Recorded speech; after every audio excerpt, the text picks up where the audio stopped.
റെഡിയാകുന്നില്ല. സാരമില്ല. കർത്താവിന്റെ നാമം വാഴ്ത്തപ്പെടുമാറാകട്ടെ. നമുക്ക് പത്രോസിന്റെ ഒന്നാം ലേഖന പഠനം തുടരുവാൻ ഇന്ന് രാത്രിയിൽ ദൈവം നമ്മെ കൂട്ടിവരുത്തി.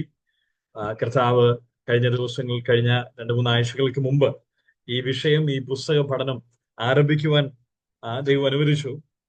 ഇന്ന് കഴിഞ്ഞ വട്ടം പഠിപ്പിച്ച് അവസാനിപ്പിച്ചിടത്തു നിന്ന് തുടരുവാനാണ് ഞാൻ ആഗ്രഹിക്കുന്നത്. ഒരുപക്ഷെ ഏകദേശം ഒരു മാസത്തോളം ആകുന്നത് കൊണ്ട് നിങ്ങളിൽ പല പ്രിയപ്പെട്ടവരും എടുത്തു വന്ന വിഷയം എത്രത്തോളം ആയി എന്ന് പോലും ഒരുപക്ഷെങ്കിൽ ഓർക്കാൻ സാധ്യതയില്ല. എങ്കിലും ഞാൻ തന്നെ ഇങ്ങനെ പറയട്ടെ. പത്രോസിന്റെ ഒന്നാം ലേഖനം 2-ാം അധ്യായം അതിന്റെ 10 വരെയുള്ള വാക്യങ്ങളാണ് നാം കഴിഞ്ഞ ക്ലാസ് വരെയും ചിന്തിച്ചത്. ഇന്ന് അതിന്റെ തുടർച്ച പോകുവാനാണ് താല്പര്യപ്പെടുന്നത്. കഴിഞ്ഞ ക്ലാസ്സുകളിലേക്ക് മടങ്ങി പോകുവാൻ ഞാൻ ആഗ്രഹിക്കുന്നില്ല. കാരണം ഞാനത് പിന്നീട് അതിന്റെ മുമ്പിലുള്ള ക്ലാസ്സുകളൊക്കെ ഒന്നുകൂടെ യൂട്യൂബിന്റെ ലിങ്കുകൾ ഗ്രൂപ്പിൽ ഇട്ടുകൊള്ളാം. നമുക്ക് അധികം സമയവും ഈ ആഴ്ച കൊണ്ട് ഇത് പൂർത്തീകരിക്കാനാണ് ആഗ്രഹിക്കുന്നത്. നമുക്ക് പത്രോസിന്റെ ഒന്നാം ലേഖനം 2-ാം അധ്യായം അതിന്റെ 11 മുതലുള്ള വാക്യങ്ങൾ നമുക്കൊന്ന് വായിച്ചു കേൾക്കാം. First Peter chapter 2 versus 11 till 17. 11 മുതൽ 17 വരെയുള്ള വാക്യങ്ങൾ നമുക്ക് പ്രാരംഭമായിട്ട് ഒന്ന് വായിച്ച് കേൾക്കാം. ആരെങ്കിലും ഒന്ന് വായിച്ച് ഉള്ളവരെ, പ്രവാസികളും പരദേശികളുമായ നിങ്ങളുടെ ആത്മാവിനോട് പോരാടുന്ന ജഡമോഹങ്ങളെ വിട്ടകന്ന് ജാതികൾ നിങ്ങളെ ദുഷ്പ്രവർത്തിക്കാരെന്ന് ദുഷിക്കും തോറും നിങ്ങളുടെ നല്ല പ്രവൃത്തികൾ കണ്ടറിഞ്ഞ് സന്ദർശന ദിവസത്തിൽ ദൈവത്തെ മഹത്വപ്പെടുത്തേണ്ടതിന് അവരുടെ ഇടയിൽ നിങ്ങളുടെ നടപ്പ് നന്നായിരിക്കണമെന്ന് ഞാൻ പ്രബോധിപ്പിക്കുന്നു. സകല മാനുഷ്യ നിയമത്തിനും കർത്താവ് നിമിത്തം കീഴടങ്ങുവിൻ. ശ്രേഷ്ഠാരിയെന്ന് വെച്ച് രാജാവിനും ദുഷ്പ്രവർത്തിക്കാരുടെ ദണ്ഡനത്തിനും സൽപ്രവർത്തിക്കാരുടെ മാനത്തിനുമായി അവനാൽ അയക്കപ്പെട്ടവർ എന്ന് വെച്ച് നാടുവാഴികൾക്കും കീഴടങ്ങുവിൻ. നിങ്ങൾ നന്മ ചെയ്തുകൊണ്ട് ബുദ്ധിയില്ലാത്ത മനുഷ്യരുടെ ഭോഷത്വം മിണ്ടാതാക്കണം എന്നുള്ളത് ദൈവേഷ്ടമാകുന്നു. സ്വതന്ത്രരായും സ്വാതന്ത്ര്യം ദുഷ്ടതയ്ക്ക് മറയാക്കാതെ ദൈവത്തിൻ്റെ ദാസന്മാരായും നടക്കുവിൻ. എല്ലാവരെയും ബഹുമാനിക്കുവിൻ. സഹോദരവർഗത്തെ സ്നേഹിക്കുവിൻ. ദൈവത്തെ ഭയപ്പെടുവിൻ. രാജാവിനെ ബഹുമാനിക്കുവിൻ.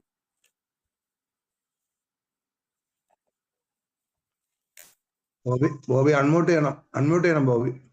പ്രാരംഭ ക്ലാസ്സിൽ നാം ചിന്തിച്ചിരുന്നത് പത്രോസിന്റെ ഒന്നാം ലേഖനത്തെ നമുക്ക് രൂപരേഖയിൽ 3ആയിട്ട് നാം തരംതിരിച്ചിരുന്നു. 1-ാം അധ്യായം 1 മുതൽ 2-ാം അധ്യായം 10 വരെയുള്ള വാക്യങ്ങൾ, അതാണ് കഴിഞ്ഞ ക്ലാസ് വരെ നാം ചിന്തിച്ചത്. വിശ്വാസിയുടെ രക്ഷ എന്നതായിരുന്നു അവിടുത്തെ വിഷയം. ഒരു വിശ്വാസിയുടെ രക്ഷ, അതിന്റെ വീണ്ടെടുപ്പിനെ കുറിച്ച്, മനുഷ്യന്റെ വീണ്ടെടുപ്പിനെ കുറിച്ചാണ് 1-ാം അധ്യായം 1 മുതൽ 2-ാം അധ്യായം 10 വരെയുള്ള വാക്യങ്ങൾ. 2-ാം അധ്യായം 10 മുതൽ 3-ാം അധ്യായം 12 വരെയുള്ള വാക്യങ്ങളിലേക്ക് കടന്നു വരുമ്പോൾ ഒരു വിശ്വാസിയുടെ സമർപ്പണം എന്നതാണ് വിഷയം. സബ്മിഷൻ ഓഫ് എ ബിലീവർ, സമർപ്പണം എന്നതാണ് വിഷയം. അവിടേക്കാണ് നാം അതിന്റെ പ്രാരംഭ വാക്യങ്ങളാണ് നാം ഇപ്പോൾ വായിച്ച് കേട്ടത്.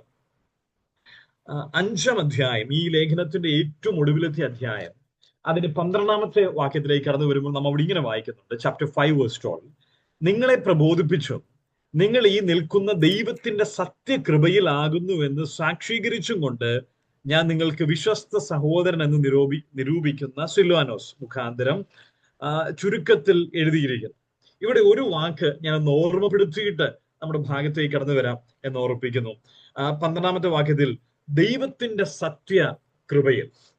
അപ്പോൾ ദൈവത്തിന്റെ സത്യകൃപയിലായിരിക്കുന്ന നിങ്ങൾ എന്ന് പറയുമ്പോൾ എന്താണ് അത് അർത്ഥമാക്കുന്നത്?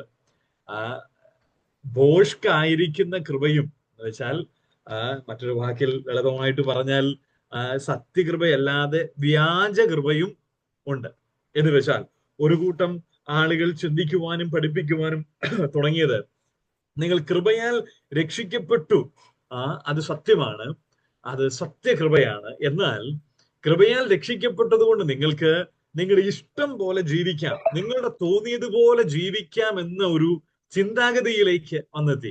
അതുകൊണ്ട് ഈ സത്യകൃപ വിട്ട് വ്യാജ കൃപയിലേക്ക് തിരിയുന്ന, കൃപയെ വ്യർത്ഥമാക്കി തീർക്കുന്ന ഒരു ഘട്ടത്തിലേക്ക് വിശ്വാസികൾ കടക്കുവാൻ തുടങ്ങി. അതുകൊണ്ടാണ് കൃപ അത് നിങ്ങളെ പാപത്തിലേക്ക് നയിക്കുന്ന ഒന്നല്ല, മറിച്ച് പാപത്തിൽ നിന്ന് നിങ്ങളെ രക്ഷിച്ച ദൈവത്തിന്റെ കൃപ നിങ്ങളെ ഇന്ന് വ്യത്യസ്തമായി ദൈവത്തിനു വേണ്ടി സമർപ്പിക്കപ്പെട്ട ഒരു ജീവിതം നയിക്കുന്നതാണ് എന്നിവിടെ ഓർമ്മപ്പെടുത്തുകയാണ്. ഇനി നമുക്ക് മടങ്ങി വരാം.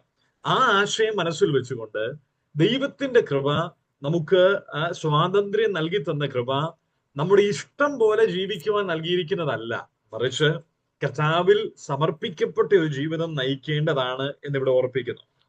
2-ാം അധ്യായം അതിന്റെ 11-ാമത്തെ വാക്യം നാം ഇങ്ങനെ ആരംഭിക്കുന്നത്: പ്രിയമുള്ളവരെ, പ്രവാസികളും പരദേശികളുമായ നിങ്ങളെ ആത്മാവിനോട് പോരാടുന്ന ജഡമോഹങ്ങളെ വിട്ടകന്ന് ജാതികൾ നിങ്ങളെ ദുഷ്പ്രവർത്തിക്കാരെന്ന് ദുഷിക്കും തോറും നിങ്ങളുടെ നല്ല പ്രവർത്തികളെ കണ്ടറിഞ്ഞ് സന്ദർശന ദിവസത്തിൽ ദൈവത്തെ മഹത്വപ്പെടുത്തേണ്ടതിന് അവരുടെ ഇടയിൽ നിങ്ങളുടെ നടപ്പ് നന്നായിരിക്കണം എന്ന് ഞാൻ പ്രബോധിപ്പിക്കുന്നു. ഇവിടെ പത്രോസ് ഈ വാക്യഭാഗത്തിൽ ഒടുവിൽ 12-ാം വാക്യത്തിൽ ഇങ്ങനെ പറയുക: നിങ്ങളുടെ നടപ്പ് നന്നായിരിക്കണം എന്ന് പ്രബോധിപ്പിക്കുന്നു. അപ്പം നടപ്പ് നന്നായിരിക്കണം, അതാണ് ഇവിടെ 12-ാമത്തെ വാക്യത്തിൽ പറഞ്ഞിരിക്കുന്നത്. അതിന് ശരിക്കുമുള്ള അർത്ഥം, ഗ്രീക്ക് വാക്കിൽ നടപ്പ് നന്നായിരിക്കണം എന്ന് പറഞ്ഞിരിക്കുന്നതിന്റെ അർത്ഥം നിങ്ങളുടെ നടപ്പ് മനോഹരമായിരിക്കണം എന്നതാണ്. മനോഹരമായ നടപ്പ് നിങ്ങൾക്കുണ്ടായിരിക്കണം എന്ന് വെച്ചാൽ മറ്റുള്ളവരെ ബുദ്ധിമുട്ടിക്കുന്ന നിലയിലുള്ള ഒരു പെരുമാറ്റം കാഴ്ചവെക്കുവാൻ ഈ ലോകത്തിൽ പാടുള്ളതല്ല. മറിച്ച് നമ്മൾ വളരെ മാന്യതയോടും ഈ പ്രയാസമേറിയ ഈ ഭൂമിയിൽ മാന്യതയുള്ളവരും മറ്റാർക്കും പ്രയാസവും പ്രതികൂലവും വരുത്താത്തവരുമായി ഒരു മനോഹരമായ നടത്തം എന്നതുകൊണ്ട് ഒരു ജീവിതം, മനോഹരമായ ഒരു ജീവിതം നയിക്കേണ്ടവരാണ് വിശ്വാസികൾ എന്ന് ഓർമ്മപ്പെടുത്തുകയാണ്. അപ്പോൾ ന്യായമായിട്ടൊരു ചോദ്യം കടന്നു വന്നേക്കാം: എന്തിനാണ് ഒരു ദൈവ പൈതൽ നല്ലൊരു ജീവിതം നയിക്കേണ്ടത്? നല്ല നടപ്പ് അഥവാ നല്ല മനോഹരമായ ഒരു ജീവിതം എന്തുകൊണ്ടാണ് ഒരു വിശ്വാസി നയിക്കേണ്ടത്? നമ്മുടെ ഈ ഭൂവിലെ ജീവിതം വളരെ കഷ്ടത നിറഞ്ഞതാണ്, വളരെ പ്രയാസങ്ങൾ നിറഞ്ഞതാണ്. തീരുന്നില്ല, ഈ ലോകത്ത് നാം ഒരുപക്ഷെ വെറുക്കപ്പെട്ടവരായി മറ്റുള്ളവരുടെ മുമ്പിൽ വില കുറച്ചു കാണുന്ന നിലയിലൊക്കെ നാം മുമ്പ് പോകാറുണ്ട്. എന്നാൽ അങ്ങനെ ഇരിക്കുമ്പോഴും എന്തുകൊണ്ട് ഞാനൊരു നല്ല നടപ്പ് ലോകത്തിൽ ജീവിക്കണം? അല്ലെങ്കിൽ ഇങ്ങനെ ലോകത്തോട് ഒരു ഒത്തുതീർപ്പുള്ള ഒരു കോംപ്രമൈസിങ് ജീവിതം നയിച്ചാൽ പോരെ? എന്തിനാണ് ഒരു നല്ല നടപ്പ് ഞാൻ നയിക്കേണ്ടത്?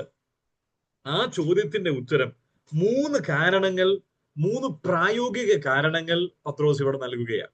2-ാം അധ്യായം അതിന്റെ 11 മുതലുള്ള വാക്യങ്ങളിലേക്ക് കടന്നു വരുമ്പോൾ 3 പ്രായോഗികമായിരിക്കുന്ന കാരണങ്ങൾ 2-ാം അധ്യായം 11 മുതൽ 25 വരെയുള്ള വാക്യങ്ങളിൽ നൽകിയിരിക്കുകയാണ്.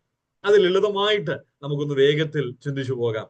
എന്തുകൊണ്ട് ഞാൻ നല്ല നടപ്പ് അല്ലെങ്കിൽ നടപ്പ് നന്നായിരിക്കണം? 12-ാം വാക്യത്തിൽ നാം കണ്ടതുപോലെ നടപ്പ് എന്തുകൊണ്ട് നന്നായിരിക്കണം? അതിന്റെ ഒന്നാമത്തെ കാരണം എന്ന് പറയുന്നത് 2-ാം അധ്യായം അതിന്റെ 11-ാമത്തെ വാക്യത്തിൽ രേഖപ്പെടുത്തിയിരിക്കുന്നതാണ്. അത് ഞാൻ ഇങ്ങനെ ഒന്ന് പറഞ്ഞിട്ട് വിശദീകരണത്തിലേക്ക് വരാം. ഒന്നാമത്തെ കാരണം, നമ്മുടെ സ്വന്തം നന്മയ്ക്കായിട്ട് നമ്മുടെ നടപ്പ് നന്നായിരിക്കണം. നമ്മുടെ നന്മയ്ക്കായിട്ട് നമ്മുടെ നടപ്പ് നന്നായിരിക്കണം. നാം എന്താ വായിക്കുന്നത്? 11-ാം വാക്യത്തിൽ: പ്രിയമുള്ളവരെ, പ്രവാസികളും പരദേശികളുമായ നിങ്ങളെ ആത്മാവിനോട് പോരാടുന്ന ജഡമോഹങ്ങളെ വിട്ടകന്ന് നല്ല നടപ്പ് നടക്കണം.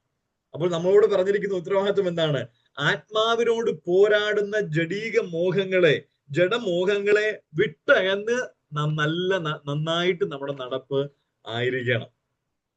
അതിന്റെ കാരണം, നമ്മുടെ വ്യക്തിത്വം കാരണം, നാം ഏർപ്പെട്ടിരിക്കുന്ന പോരാട്ടവും കാരണം നമ്മുടെ വിശുദ്ധ ജീവിതം അതിന് വളരെ ആവശ്യം. എന്ന് വെച്ചാൽ ആ വാക്യം ആരംഭിക്കുന്ന എങ്ങനെയാ? 11-ാമത്തെ വാക്യം പ്രിയമുള്ളവരെ എന്ന് പറഞ്ഞുകൊണ്ട്. ശ്രദ്ധിച്ചോ? പ്രിയമുള്ളവരെ. അപ്പോൾ നമ്മെ വിളിച്ചിരിക്കുന്ന പത്രോസ് ഇവിടെ വിശേഷിപ്പിക്കുന്ന, വിശ്വാസികളെ വിശേഷിപ്പിക്കുന്ന പ്രിയമുള്ളവരെ എന്നതാണ്. പത്രോസ് ദൈവത്തിന്റെ ആത്മാവിൽ ഈ കാര്യം രേഖപ്പെടുത്തുമ്പോൾ ഒരു കാര്യം അവിടെ പറയുക: പ്രിയമുള്ളവരെ, ബിലവഡ് എന്ന് പറയുമ്പോൾ ദൈവത്തിന്റെ സ്നേഹത്തിലായിരിക്കുന്നവരെ എന്നാണ് അതിന്റെ അർത്ഥമാക്കുന്നത്.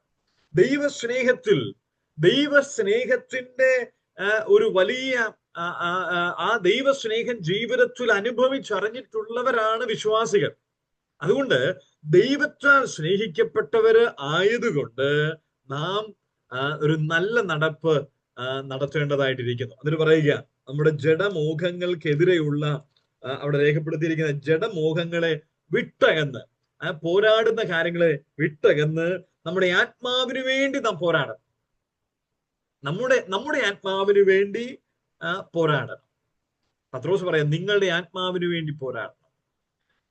പുതിയ നിയമത്തിലേക്ക് വരുമ്പോൾ പ്രിയൻ പ്രിയൻ എന്ന് ആദ്യമായിട്ട് വിളിച്ചിരിക്കുന്ന ആരെയാണെന്ന് അറിയാമോ? ബിലവഡ് എന്ന് ആദ്യം ആരെയെ വിളിച്ചിരിക്കുന്നത് പുതിയ നിയമത്തിലേക്ക് വരുമ്പോൾ? പത്രോസ്. ആരെയാ വിളിച്ചിരിക്കുന്നത് പുതിയ നിയമത്തിൽ ആദ്യം? പ്രിയൻ. പിതാവ് പുത്രനെ. പിതാവ് പുത്രനെ എന്ന് വെച്ചാൽ കർത്താവായ യേശു ക്രിസ്തുവിനെയാണ് പ്രിയൻ എന്ന് ആദ്യം പറഞ്ഞിരിക്കുന്നത്. മത്തായിയുടെ സുവിശേഷം 3-ാം അധ്യായം അതിന്റെ 17-ാമത്തെ വാക്യത്തിൽ സ്നാനമേറ്റ് കർത്താവ് കയറി വന്നപ്പോൾ പിതാവ് സാക്ഷ്യപ്പെടുത്തി പറയുന്നുണ്ട്, ഇവൻ എന്റെ പ്രിയപുത്രൻ, പ്രിയൻ, ഈസ് മൈ ബിലവഡ് സൺ. അപ്പോൾ ഈ പ്രിയൻ എന്ന് കർത്താവിനെ വിളിച്ചിരിക്കുക. ഞാനിങ്ങനെ പറയട്ടെ, രക്ഷിക്കപ്പെട്ടിരിക്കുന്ന ഒരു ദൈവ പൈതലിനെ സംബന്ധിച്ചിടത്തോളം നാം ആരിലായിരിക്കുക? ഈ പിതാവിന് പ്രിയനായവനിൽ, അല്ലെങ്കിൽ ഈ യേശുക്രിസ്തുവിൽ നാം ആയി തീർന്നിരിക്കുമ്പോൾ നമുക്ക് എങ്ങനെ പറയാനായിട്ട് കഴിയും? കർത്താവിൽ നാം ആയി തീർന്നിരിക്കുമ്പോൾ നമുക്ക് നൽകിയിരിക്കുന്നത് എന്താണ്? പ്രിയപ്പെട്ടവർ, അല്ലെങ്കിൽ പ്രിയരായി നാം തീർന്നിരിക്കുക, പ്രിയരായവർ. അപ്പോൾ ദൈവത്തോടുള്ള ബന്ധത്തിൽ നാം ആരാണ്? പ്രിയർ എന്നാണ് നമ്മെ വിളിക്കുന്നത്, പ്രിയർ എന്ന്. അപ്പോൾ പത്രോസ് ആ ആശയം മനസ്സിലാക്കി, ദൈവസ്നേഹം ലഭിച്ചവർ, ദൈവസ്നേഹത്തിലായിരിക്കുന്നവർ നിങ്ങൾ ആരാണെന്ന് മനസ്സിലാക്കി നിങ്ങൾക്ക് വേണ്ടി, നിങ്ങളുടെ ആത്മാക്കളുടെ പോരാട്ടത്തിന് വേണ്ടി, ആത്മാവിന്റെ പോരാട്ടത്തിനു വേണ്ടി നല്ല നടപ്പ് നമ്മുടെ നടപ്പ് നന്നായിരിക്കണം. നമ്മെ പ്രിയരെന്ന് ദൈവം വിളിച്ചിരിക്കുമ്പോൾ ദൈവം നമ്മിൽ നിന്നും ആഗ്രഹിക്കുന്നത് നാമും ആ സ്നേഹം കർത്താവിന് കൊടുക്കുന്നവരായിരിക്കണം. ദൈവത്തെ പൂർണ്ണ ഹൃദയത്തോടും പൂർണ്ണ ആത്മാവോടും പൂർണ്ണ മനസ്സോടും കൂടെ സ്നേഹിക്കുന്നവരായിരിക്കണം. അപ്പോൾ സ്നേഹിക്കുന്നുവെന്നാൽ കർത്താവ് തന്നെ പറഞ്ഞിട്ടുണ്ട്, നിങ്ങൾ എന്നെ സ്നേഹിക്കുന്നുവെങ്കിൽ എന്റെ കൽപ്പനകൾ പ്രമാണിപ്പിരുന്നത്. കർത്താവിനെ സ്നേഹിക്കുന്നു എങ്കിൽ, ദൈവത്തെ സ്നേഹിക്കുന്നുവെങ്കിൽ അവന്റെ കൽപ്പനകളെ നാം പ്രമാണിക്കും. അപ്പോൾ നല്ല നടപ്പിന്റെ കാരണം എന്താണ്? നാം ദൈവത്താൽ സ്നേഹിക്കപ്പെട്ടവരാണ്, നാം ദൈവത്തെ സ്നേഹിക്കുന്നവരാണ്. അത് നമ്മെ ആത്മാവിന്റെ പോരാട്ടമാണ്, ആത്മാവിനോട് പോരാടുന്ന ജഡമോഹങ്ങളെ വിട്ടകന്ന് നമ്മുടെ നടപ്പ് നല്ലതായിട്ട് തീരും. അപ്പോൾ എന്തുകൊണ്ടാണ് ഞാനൊരു നല്ല നടപ്പ്, മനോഹരമായ ഒരു ജീവിതം കാഴ്ചവെക്കുവാൻ ശ്രമിക്കുന്നത്? അതിന്റെ ഒന്നാമത്തെ കാരണം എന്റെ സ്വന്തം ഗുണത്തിന് വേണ്ടിയാണ്. എന്ന് വെച്ചാൽ എന്റെ നന്മയ്ക്ക് വേണ്ടിയാണ്, എന്റെ ആത്മാവിന് വേണ്ടിയാണ്. അത് ഒന്നാമത്തെ കാരണമായിട്ട് ഇവിടെ പത്രോസ് പറയുക. ഈ ജഡമോഹങ്ങളെയൊക്കെ വിട്ടുകളഞ്ഞ് നമ്മുടെ നടപ്പ് നന്നായിരിക്കുന്നതിന്റെ ഒന്നാമത്തെ കാരണം നാം ആത്മാവിനോട് പോരാടേണ്ടതിനാണ്. രണ്ടാമത്തെ കാരണം 12-ാം വാക്യം മുതൽ താഴോട്ട് വരുമ്പോൾ നമുക്ക് രണ്ടാമത്തെ കാരണം കാണാം. 12-ാമത്തെ വാക്യത്തിലേക്ക് വരുമ്പോൾ രണ്ടാമത്തെ കാരണം അവിശ്വാസികളുടെ നന്മയ്ക്കായിട്ട്. ഒന്ന്, നമ്മുടെ നന്മയ്ക്കായിട്ട്. രണ്ട്, അവിശ്വാസികളുടെ നന്മയ്ക്കായിട്ട്. 12-ാമത്തെ വാക്യം ഒന്ന് വായിക്കാമോ? 12-ാമത്തെ വാക്യം. നിങ്ങളുടെ നല്ല പ്രവൃത്തികൾ കണ്ടറിഞ്ഞ് സന്ദർശന ദിവസത്തിൽ ദൈവത്തെ മഹത്വപ്പെടുത്തേണ്ടതിന് അവരുടെ ഇടയിൽ നിങ്ങളുടെ നടപ്പ് നന്നായിരിക്കണം എന്ന് ഞാൻ പ്രബോധിപ്പിക്കുന്നു. മതി. അപ്പോൾ രണ്ടാമത്തെ കാരണം എന്തുകൊണ്ടാണ് നാം നല്ല നടപ്പുണ്ടായിരിക്കേണ്ടത് ഇവിടെ പത്രോസ് വെളിപ്പെടുത്തുകയാണ്. അവിശ്വാസികൾ നിമിത്തം, അവിശ്വാസികളുടെ നന്മയ്ക്കായിട്ട്. എന്ന് വെച്ചാൽ ഈ ലോകം ഇന്ന് നമ്മെ വീക്ഷിച്ചുകൊണ്ടിരിക്കുക. നമ്മൾ വിചാരിക്കുന്നു അവരൊന്നും ശ്രദ്ധിക്കുന്നില്ല എന്ന്, പക്ഷേ ലോകം നമ്മെ വീക്ഷിച്ചുകൊണ്ടിരിക്കുക. നമ്മുടെ സനസഭകളെ വീക്ഷിക്കുന്ന ഒരു ലോകത്ത് ആണ് നാം ആയിരിക്കുന്നത്. അവിശ്വാസികൾ ഇങ്ങനെ വിശ്വാസികളെ ശ്രദ്ധിക്കുന്നുണ്ട്. കുറെ ശ്രദ്ധിച്ചു കഴിഞ്ഞപ്പോൾ ചില അവിശ്വാസികൾക്കൊക്കെ ബോധ്യമായി ഇവര് വലിയ കഴിവൊന്നുമില്ല, ഇവര് നമ്മളെയൊക്കെ പോലെ തന്നെ ഉള്ളൂ എന്നൊരു കാലഘട്ടത്തിലേക്ക് നാം വന്നെത്തിയിരിക്കുക.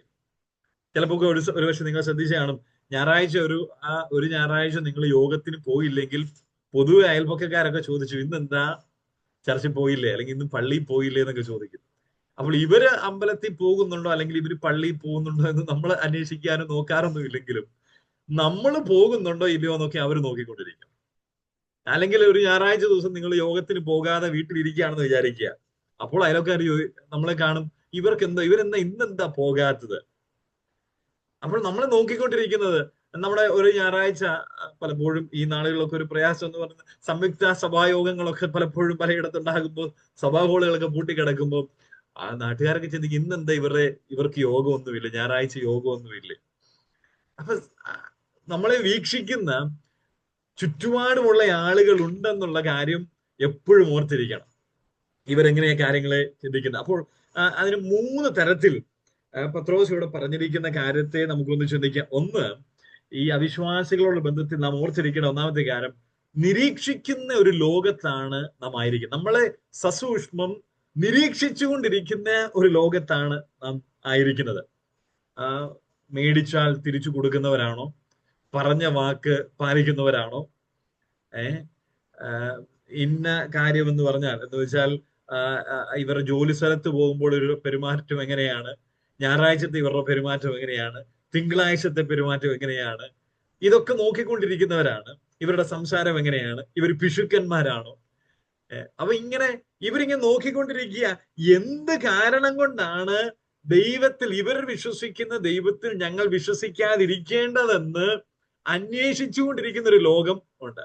ചിലപ്പോഴൊക്കെ സുവിശേഷമൊക്കെ പറയാൻ ചില വീടുകളിൽ ചെല്ലുമ്പോൾ അവർ നമ്മളെ ചില ഭവനങ്ങളൊക്കെ ആട്ടി ഇറക്കും. കാരണം എന്താണെന്നറിയാമോ? നിങ്ങളുടെ കൂട്ടത്തിലുള്ളവരെയൊക്കെ ഞങ്ങൾക്കറിയാം, അപ്പം അവരുടെ ജീവിതമൊക്കെ ഞങ്ങൾക്കറിയാം, അതുകൊണ്ട് ആ കർത്താവിനെ അല്ലെങ്കിൽ ആ സന്ദേശവും പ്രസംഗവും ഒന്നും ഞങ്ങളുടെ വീട്ടിൽ വേണ്ട. അപ്പോൾ നോക്കണം, ഒരുപക്ഷെ നമ്മൾ ചിന്തിക്കും ആരും കരുതുന്നില്ല, നോക്കുന്നില്ല, പക്ഷെ ഇതൊക്കെ വീക്ഷിച്ചുകൊണ്ടിരിക്കുന്ന ഒരു ലോകം ഉണ്ട്. അതുകൊണ്ട് കർത്താവ് പറഞ്ഞത്, നിങ്ങൾ ഭൂമിയുടെ ഉപ്പാകുന്നു. മലമേലിരിക്കുന്ന പട്ടണം, അങ്ങനെയാ നാം ആയിരിക്കുന്നത്. നമ്മെ സാക്ഷികളാക്കി ഇവിടെ ആക്കിയിരിക്കുക. അപ്പോൾ ലോകം, അവിശ്വാസികൾ നമ്മെ നോക്കിക്കൊണ്ടിരിക്കുന്നു എന്നത് എത്രയോ വലിയ വസ്തുതയാണ്. നമുക്ക് അനേക സാക്ഷ്യങ്ങൾ അറിയാം. നമ്മൾ അനേക കാര്യങ്ങളൊക്കെ ഒരുപക്ഷെ അവിശ്വാസികളിൽ നിന്ന് കേട്ടിട്ടുണ്ടായിരിക്കും. ഞാൻ അതിലേക്കൊന്നും കിടക്കുന്നില്ല. നിങ്ങൾ തന്നെ മനസ്സിൽ ഓർക്കുക, എത്രയോ ഒരുപക്ഷെങ്കിൽ അയൽപക്കത്തുള്ള ഒരു വിശ്വാസിയെ കുറിച്ച് മറ്റ് അയൽവക്കക്കാര് കടന്നു വന്ന വിശ്വാസികൾ കടന്നു വന്ന് അവരെ കുറിച്ച് പറയുന്ന കാര്യങ്ങൾ കേൾക്കുമ്പോൾ ലജ്ജയോടുകൂടെ തല താഴ്ത്താനല്ലാതെ നമുക്ക് സാധിക്കാറ്. നമുക്ക് അവരെ പറയാൻ പറ്റത്തില്ല, നമ്മുടെ കൂട്ടത്തിൽ ഇല്ലാത്തവരാണെന്നൊന്നും പറയാൻ പറ്റത്തില്ലല്ലോ. അങ്ങനെ തല താഴ്ത്തുന്ന പല സാഹചര്യങ്ങളൊക്കെ വരാറുണ്ട്. അപ്പോൾ അവർക്ക് ഇവിടെ പത്രോസ് ഓർമ്മപ്പെടുത്തിക്കുക, നിരീക്ഷിക്കുന്ന ഒരു ലോകം ഉണ്ട്, നിരീക്ഷിക്കുന്ന ഒരു ലോകം. രണ്ടാമത്തെ ഒരു വാക്ക് ഇവിടെ ഉപയോഗിച്ചിരിക്കുന്നത് എന്താണ്? ഒന്ന് കണ്ടറിയുന്ന, നിരീക്ഷിക്കുന്ന. 12 വാക്യത്തിൽ കണ്ടറിഞ്ഞിട്ട് സന്ദർശന ദിവസത്തിൽ ദൈവത്തെ മഹത്വപ്പെടുത്താൻ. അപ്പൊ രണ്ടാമത് പറഞ്ഞിരിക്കുക സന്ദർശന ദിവസം. അപ്പോൾ നിങ്ങളുടെ നല്ല പ്രവർത്തികൾ കണ്ട് സന്ദർശന ദിവസത്തിൽ ദൈവത്തെ മഹത്വപ്പെടുത്തും. എന്താണ് ഇവിടെ പറഞ്ഞിരിക്കുന്ന ഈ സന്ദർശന ദിവസം? ഞാനൊരു ചോദ്യമായിട്ട് ചോദിച്ചതേ ഉള്ളൂ. സന്ദർശന ദിവസം എന്ന് പറഞ്ഞിരിക്കുന്നത് എന്താണ്? അവിശ്വാസികളോടുള്ള ബന്ധത്തിൽ ഇവിടെ പറഞ്ഞിരിക്കുകയാണ്, അവര് കണ്ടറിഞ്ഞിട്ട് സന്ദർശന ദിവസത്തിൽ കർത്താവിനെ ദൈവത്തെ മഹത്വപ്പെടുത്തേണ്ടതിന്. എന്താ ഇവിടെ പറഞ്ഞിരിക്കുന്നത്? സന്ദർശന ദിവസം എന്തായിരിക്കാം?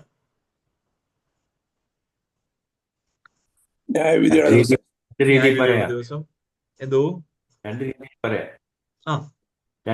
പറയാം. ആ വ്യക്തി നമ്മുടെ ഭവനങ്ങളിൽ സന്ദർശിക്കുന്ന ദിവസം ഒന്ന് പറയാം, നമ്മൾക്ക് കർത്താവ് വരുന്ന ദിവസം എന്ന് വേണമെങ്കിലും പറയാം. ന്യായവിധിയുടെ ദിവസം, അതാണോ? അതെ, അങ്ങനെ നമുക്ക് ചിന്തിക്കാം. ന്യായവിധിയുടെ ദിവസം എന്ന് ചിന്തിക്കാമെങ്കിലും ഒരു വാക്കുകൂടെ ഇവിടെ ചേർത്തിട്ടുണ്ടെന്നാ പറഞ്ഞിരിക്കുന്നത്, സന്ദർശന ദിവസത്തിൽ ദൈവത്തെ മഹത്വപ്പെടുത്തേണ്ടതിന്. അപ്പോൾ ആരെ മഹത്വപ്പെടുത്തും? അവര് ദൈവത്തെ മഹത്വപ്പെടുത്തും സന്ദർശന ദിവസത്തിൽ. അപ്പോൾ ഏതായാലും സന്ദർശനം ന്യായം വിധിക്കുന്ന ദിവസം ദൈവമേ സ്തോത്രം, ഇവരുടെ പ്രവൃത്തിയൊക്കെ കണ്ടതിൽ സ്തോത്രം. അപ്പൊ അതിനോട് ചേരുകയില്ല. പക്ഷെ കുറച്ചുകൂടെ ചേർന്ന് നിൽക്കുന്ന എന്താണ് ഇവിടെ സന്ദർശന ദിവസം എന്ന് പറഞ്ഞിരിക്കുന്നത്? സുവിശേഷം അവരുടെ ഹൃദയത്തിലേക്ക്, അവരുടെ ജീവിതത്തിലേക്ക് കടന്നു വരുന്ന ഒരു ദിവസമുണ്ട്. അന്ന് ദൈവത്തെ മഹത്വപ്പെടുത്തും. മനസ്സിലായോ? നമ്മുടെ നല്ല പ്രവൃത്തികളെ, നല്ല നടപ്പ് കണ്ട് കുറെ നാള് കണ്ടു കഴിഞ്ഞപ്പോൾ ഒരാള് ഈ സുവിശേഷം കേട്ട്, ഇവരുടെ സന്ദേശം സുവിശേഷം കേട്ട് ക്രിസ്തുയേശുവിനെ ജീവിതത്തിലേക്ക് സ്വീകരിച്ചു രക്ഷിക്കപ്പെടുന്ന ആ ദിവസം, അന്ന് അവര് സാക്ഷ്യപ്പെടുത്തി പറയും, ദൈവത്തിന് സ്തോത്രം, ഈ മനുഷ്യൻ, ഈ ആള് ഇത്രയും നാള് എന്റെ മുമ്പിൽ നല്ല നടപ്പ് നടന്നത് കൊണ്ട് ആ സുവിശേഷം എനിക്കും അംഗീകരിക്കാൻ കഴിഞ്ഞു. അതുകൊണ്ട് ദൈവത്തിന് സ്തോത്രം. അപ്പൊ രണ്ടാമത്തെ കാര്യം ഇവിടെ സന്ദർശന ദിവസം എന്ന് പറഞ്ഞിരിക്കുന്നത് ക്രിസ്തു ജീവിതത്തിലേക്ക് അല്ലെങ്കിൽ രക്ഷിക്കപ്പെടുന്ന ആ രക്ഷ സന്ദർശിക്കുന്ന ദിവസത്തെ കുറിച്ചാണ് ഇവിടെ ചൂണ്ടിക്കാണിച്ചിരിക്കുന്നത്. അത് നമുക്ക് ഇങ്ങനെ കൂടെ ഒന്ന് ചേർത്ത് ചിന്തിക്കാം. ലൂക്കോസിന്റെ സുവിശേഷം 19-ാം അധ്യായം അതിന്റെ 44-ാമത്തെ വാക്യം നമുക്ക് വളരെ പരിചിതമാണ്. നമ്മുടെ കർത്താവായ യേശു ക്രിസ്തു പറയുന്ന ഒരു വാക്കാണ് 19-ാം അധ്യായം, ലൂക്കോസിന്റെ സുവിശേഷം 19-ാം അധ്യായം അതിന്റെ 44-ാമത്തെ വാക്യം. അവിടെ കർത്താവ് പറയുന്നുണ്ട്, പുറത്തു ഞെരുക്കി 19-ാം അധ്യായം നിന്നിലുള്ള നിന്റെ മക്കളെയും നിലത്തിട്ട് 43-ാമത്തെ വാക്യം. നിന്റെ സന്ദർശന കാലം നീ അറിയാത്തത് കൊണ്ട് നിന്റെ ശത്രുക്കൾ നിനക്ക് ചുറ്റും വാടകോരി നിന്നെ വളഞ്ഞ് 4 പുറത്തും ഞെരുക്കി. ആ കാര്യം അവിടെ പറഞ്ഞിരിക്കുക. നിന്റെ സന്ദർശന കാലം നീ അറിയാതിരിക്കുക. എന്തായിട്ട് അർത്ഥമാക്കുന്നത്? ഇസ്രായേൽ ജനത്തോളം യെരൂശലേമിനെ കുറിച്ച് കർത്താവ് കരഞ്ഞുകൊണ്ട് പറയുകയാണ്. എന്താ അർത്ഥമാക്കുന്നത്? കർത്താവ് പറയുക, നിന്റെ സന്ദർശന കാലം നീ അറിയാതിരിക്കുക. ഈ രക്ഷകൻ ഭൂമിയിലേക്ക് ഇറങ്ങി വന്നിരിക്കുന്ന ഈ കർത്താവിനെ അവരറിയാതെ മുന്നോട്ട് പോവുകയാണ്. യെരൂശലേമിനെ കുറിച്ചുള്ള കർത്താവിന്റെ ദുഃഖവും കർത്താവ് പറയുന്ന കാര്യം അത്. അവരെ രക്ഷിക്കുവാൻ വേണ്ടി കടന്നു വന്നിരിക്കുന്ന ഈ കർത്താവിനെ ഉദ്ദേശിച്ചൂടെ പറഞ്ഞിരിക്കുക. കർത്താവ് തന്നെ പറയുകയാണ്, ആ സന്ദർശന കാലം അവരറിയാതെ ഇരിക്കുന്നു. ഇനി മൂന്നാമത്തെ കാര്യത്തിലേക്ക് നമുക്ക് കടന്നു വരാം. മൂന്നാമത്തെ കാര്യം, അപ്പോൾ ഒന്ന് അധികം വിശദീകരിക്കാൻ ഞാൻ വേഗത്തിൽ പറഞ്ഞു പോകും. ഒന്ന്, ലോകം നിരീക്ഷിച്ചു കൊണ്ടിരിക്കുക. 2, ലോകം നിരീക്ഷിച്ച് യേശു ക്രിസ്തുവിനെ സുവിശേഷ ഹൃദയത്തിലേക്ക് സ്വീകരിക്കുമ്പോൾ അവർ ദൈവത്തെ മഹത്വീകരിക്കും. സന്ദർശന ദിവസം. 3, മൂന്നാമതായിട്ട് അവിടെ പറഞ്ഞിരിക്കുകയാണ്, വാക്കുകളില്ലാതെ അവരെ നമുക്ക് നേടുവാനായിട്ട് കഴിയും. അധിക സംസാരങ്ങളൊന്നും നടക്കാതെ അവരെ കർത്താവിന് വേണ്ടി നമ്മുടെ നല്ല നടപ്പ് കൊണ്ട് നേടുവാനായിട്ട് കഴിയും. അവർ കണ്ടറിഞ്ഞ് സന്ദർശന ദിവസത്തിൽ ദൈവത്തെ മഹത്വപ്പെടുത്തേണ്ടതിന് അവരുടെ ഇടയിൽ നിങ്ങളുടെ നടപ്പ് നന്നായിരിക്കണം. അപ്പൊ മൂന്നാമത് ഞാൻ ഇങ്ങനെ പറയട്ടെ, ഒത്തിരി വാക്കുകളൊന്നും പറഞ്ഞില്ലെങ്കിലും, പ്രസംഗം ഒത്തിരി നടത്തിയില്ല എങ്കിലും നിങ്ങളുടെ ജീവിതം കണ്ട് അവർ തിരിച്ചറിയും. ജീവിതം കണ്ട് അവരെ നേടുവാനായിട്ട് കഴിയും. ഒരു പക്ഷെങ്കിൽ നമ്മളെക്കുറിച്ച് വിശ്വാസികളായിരിക്കും നമ്മളെക്കുറിച്ച് നുണ പറഞ്ഞും നമ്മളെ തരം താഴ്ത്തിയും ഒക്കെ ഇങ്ങനെ ചെയ്തു മുന്നോട്ട് പോകുമ്പോൾ, പകരത്തിന് പകരം ചെയ്യാതെ ഒക്കെ ഇരിക്കുന്ന നമ്മുടെ ജീവിതം കണ്ടു കഴിയുമ്പോൾ, നല്ല നടപ്പ് കണ്ടു കഴിയുമ്പോൾ, തീർച്ചയായിട്ടും അവരെ നമുക്ക് നേടാനായിട്ട് കഴിയും. ദൈവം നമ്മെ സഹായിക്കട്ടെ. കർത്താവ് പറഞ്ഞ ഒരു ഉപമയുണ്ടല്ലോ, ഒരു ദാസൻ രാജാവിനോട് വലിയ തുക കടപ്പെട്ടിരുന്നു. അവനെ രാജാവ് ക്ഷമിച്ച് വിടുകയാ. ക്ഷമിക്കപ്പെട്ട ദാസൻ 10,000 താലന്ത് കടപ്പെട്ടിരുന്നു, അവനെ ക്ഷമിച്ച് വിടുകയാണ്. അവനോട് ഇറങ്ങി വരുന്ന വഴിയില് 100 വെള്ളിക്കാശ് കടംപെട്ടിരുന്ന അവന്റെ കൂട്ടുദാസനെ കണ്ടപ്പോൾ അവൻ ചെയ്യുന്ന ഒരു കാര്യമുണ്ട്, അവന്റെ കഴുത്തിന് പിടിച്ച് നിൽക്കുന്നുണ്ട്. ഇതിന്റെ ഈ ഉപമ ഞാൻ വിശദീകരിക്കുന്നില്ല, മുമ്പ് ഉപമകൾ പഠിച്ചിട്ടുള്ളതാണ്. അപ്പോൾ ഒരു വാക്ക് അവിടെ കർത്താവ് പറഞ്ഞിട്ടുണ്ട്, നീ അവനെ ക്ഷമിച്ചിരുന്നുവെങ്കിൽ നീ അവനെ നേടി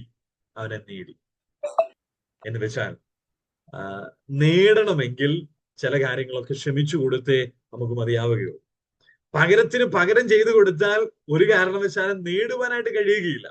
ആ 100 വെള്ളിക്കാശ് കടംപെട്ടിരുന്നവനെ അവന് ലഭിച്ച ക്ഷമ അവൻ കാണിച്ചിരുന്നുവെങ്കിൽ അവനെ നേടി. സഹോദരനെ നേടാൻ കഴിയാതെ പോകുന്നു. ഇന്ന് അനേകരെ നേടാൻ കഴിയാതിരിക്കുന്നതിന്റെ ഒരു കാരണം ഇവിടെ പറഞ്ഞിരിക്കുകയാണ്. നമ്മുടെ നല്ല നടപ്പ് നമുക്ക് നല്ല നടപ്പില്ലാത്തത് കൊണ്ടാണ്.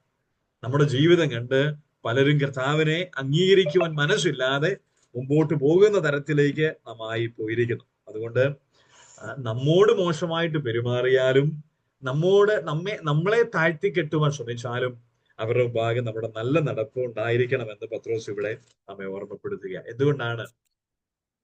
അയൽക്കാരുടെ അല്ലെങ്കിൽ അവിശ്വാസികളുടെ നന്മ നിമിത്തം നമ്മുടെ നടപ്പ് നന്നായിരിക്കണം. മൂന്നാമത്തെ കാരണമാണ് 13 മുതൽ 25 വരെയുള്ള വാക്യങ്ങളിൽ മൂന്നാമത്തെ കാരണം പറഞ്ഞിരിക്കുക. കർത്താവ് നിമിത്തം നിങ്ങളുടെ നടപ്പ് നന്നായിരിക്കണം.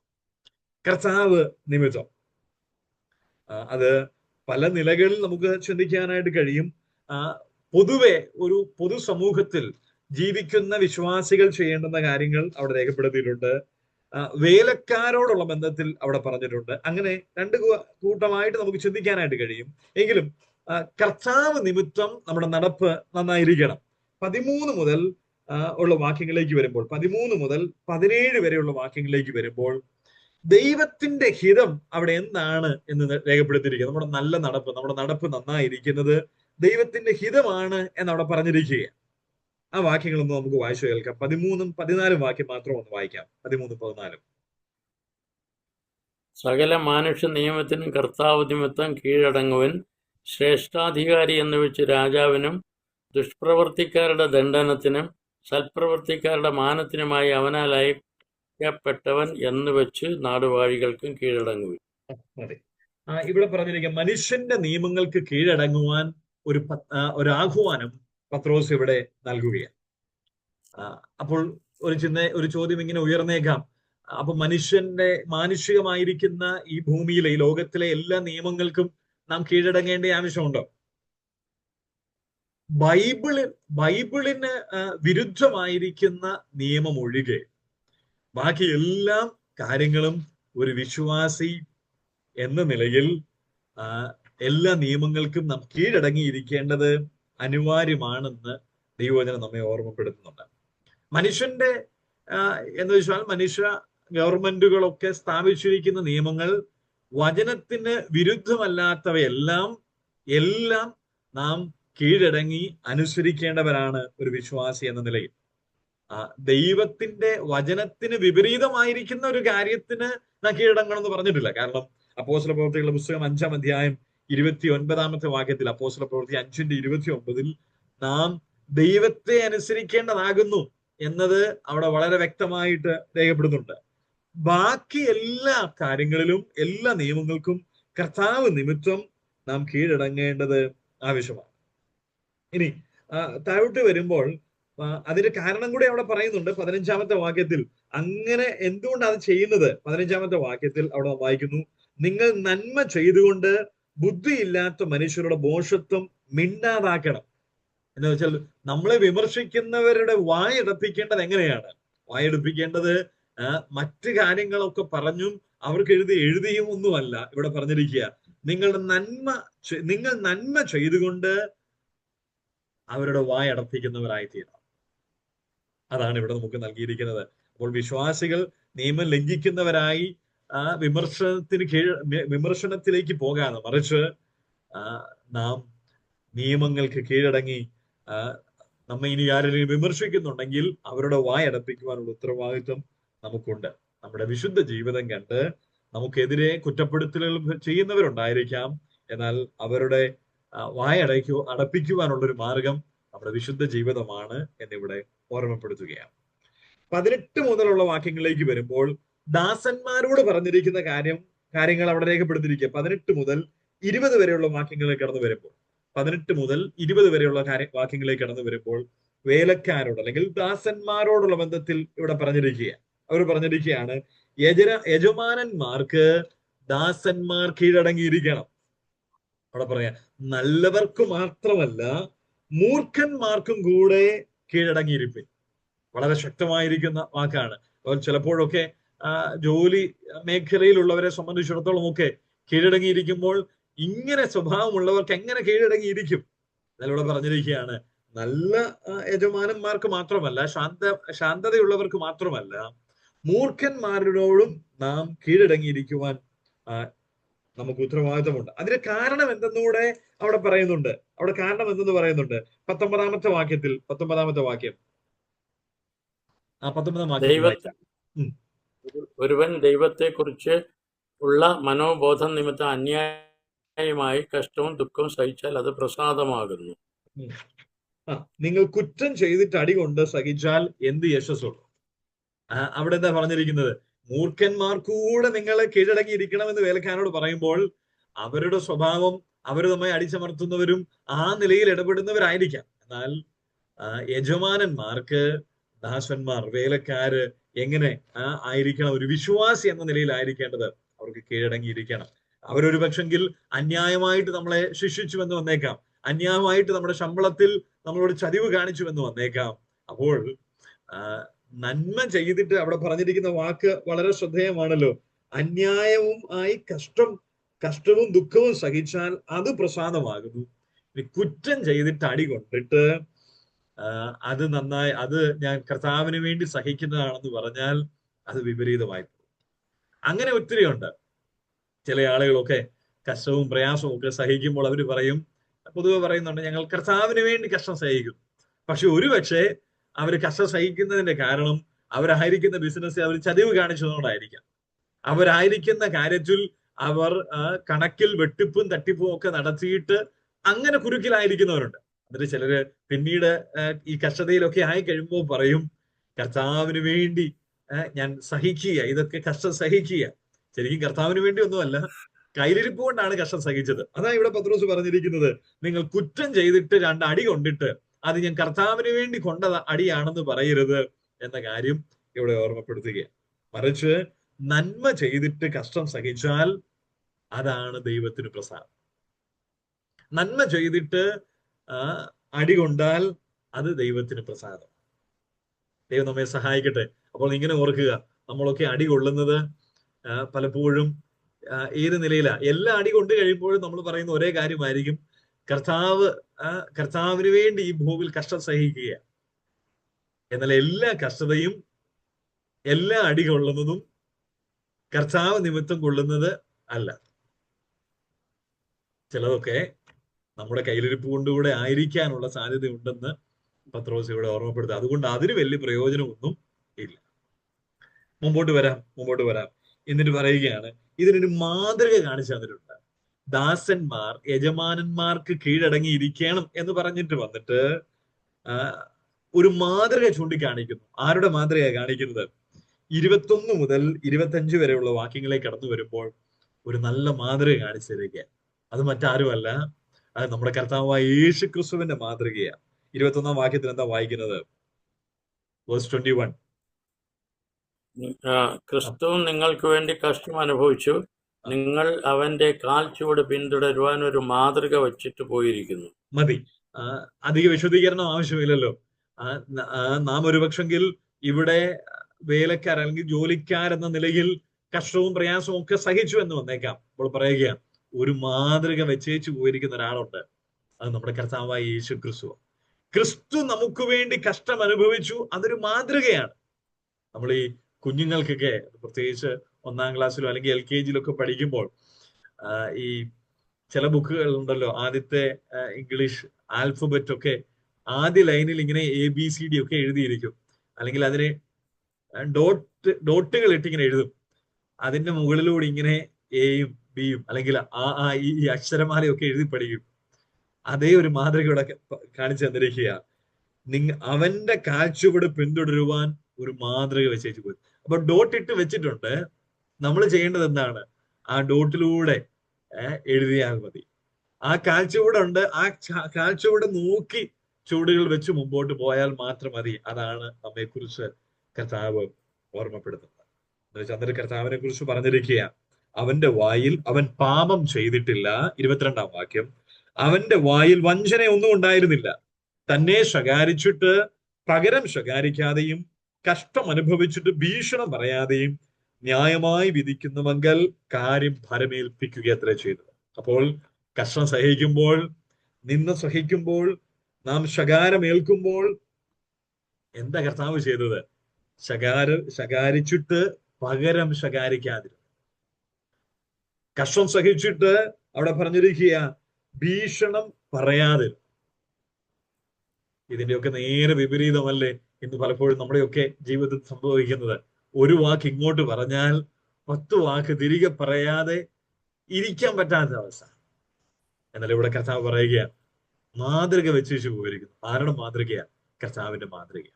പ്രിയരെ, ഒരുപക്ഷെ നാം ഒക്കെ ചിന്തിക്കുന്നുണ്ടായിരിക്കും, വളരുന്നുണ്ട്, നമുക്കുണ്ട്, വളർച്ചയുണ്ടെന്ന്. എന്ത് വളർച്ചയാണ് നമുക്കുള്ളത്? സഭകളെ നോക്കി നേതൃത്വത്തിരിക്കുന്നവർ അല്ലെങ്കിൽ വിശ്വാസികൾ എന്ന നിലയിലൊക്കെ നാം പറയും, എനിക്ക് വളർച്ചയുണ്ട്.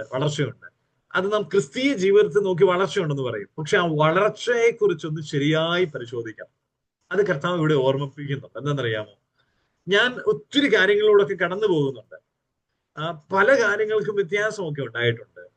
പക്ഷെ എന്ത് വളർച്ചയാണ് ഉണ്ടായിരിക്കുന്നത്?